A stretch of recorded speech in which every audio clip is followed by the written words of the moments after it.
नमस्कार मंडळी, मी प्रतीक्षा. स्वागत आहे आपलं नवीन एका व्हिडिओमध्ये. ते इथं मला बनवायची होती आंब्याची चटणी. त्याच्यासाठीच मी मागच्या दाराला गेले होते, म्हणजे माझ्या परसबागेच्या दाराला.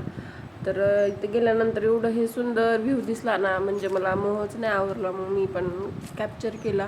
तर आता हा होता मावळतीचा सूर्यास्त आणि सोबतच आमची फुललेली बाग. आता उन्हाळा असून पण एवढे सुंदर सुंदर फुलं लागलेत ना, हे म्हणजे खूप छान वाटते. कारण की त्याला मी भरपूर पाणी पण घालते आणि आम्हाला सुतक असल्यामुळे ना मी फुलं तोडले नव्हते, त्याच्यामुळे सगळे फुलं झाडालाच होते.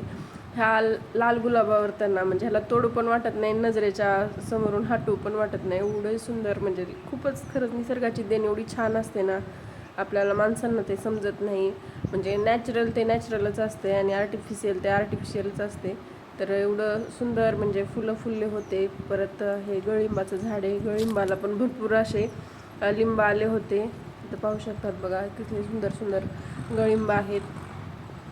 आता ह्याच्यातले बरेच काही पिकलेले पण आहेत, पण मी त्या साईडला दाखवले नाहीत. त्याच्यानंतर हा मोगरा, आता उन्हाळा चालू असल्यामुळे मोगऱ्याला बऱ्याचशा कळ्या आल्यात. आता ह्या पण एका आठवड्यामध्ये चांगल्या फुलून येतील. आता तर ही सुरुवात झालेली आहे. आणि हे बघा, हे कसला बटन रोज म्हणते त्याला, तो तसा गुलाब आहे. म्हणजे आपला तो गावरानच आहे बरं का, पण त्याला एवढे फुलं येतात ना, जर तो म्हणजे भराला जर आला ना तर पान कमी एवढं फुल येते, पण सध्या नाही आलंय. आणि त्या आपली जास्वंद पाहू शकता, जास्वंदीचं तर पार बुडापर्यंत म्हणजे जमिनीला चिटकले एवढे फुलं आलेत. कसं काय एवढं फुलं चालू आहेत काय मला पण समजत नाही बरं का, पण खूप छान वाटते. म्हणजे मी त्याला रेग्युलर पाणी वगैरे पण देते, एक दिवस खडा करत नाही पाण्याचा. आणि परत आले मी घरामध्ये आंबे 2 घेऊन. आता ही ह्या सीझनची पहिली चटणी होती.